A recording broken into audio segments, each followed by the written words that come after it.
Reading Isaiah 6 today. First thing, we wake up, get into the Word, say a prayer, speak life over this vessel that you're in. Give yourself the grace, and remember that it's not through your works, but by God's grace through faith that we're able to achieve and receive all of His glory and excel in such a way that brings the prolific amount of love that we receive from God's grace into the people, into the things, into the places that He calls us into. And in part of Isaiah 6 towards the end, and I'm paraphrasing, being in this space where you're saying, God, send me. What do you need from me? How can I be of service?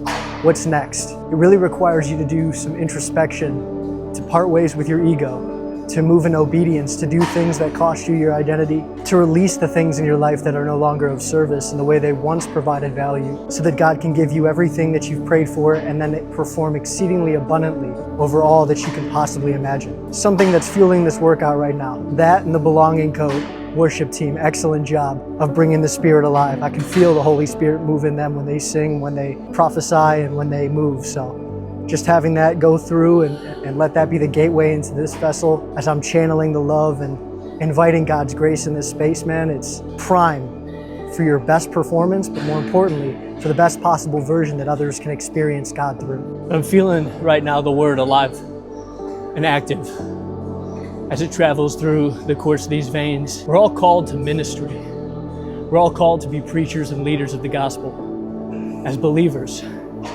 as children of God. When we have the ability to speak life, we speak it.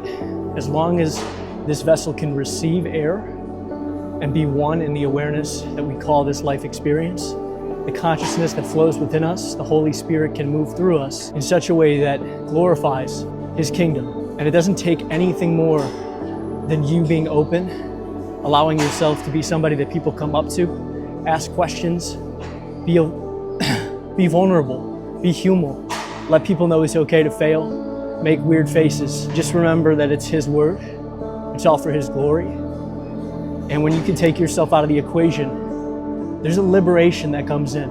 It's a sense of freedom beyond human comprehension. It surpasses space and time to know that the very thing that we are living through and the very thing that we are experiencing is divinely intricate in the way that it's been detailed, of service by the Most High.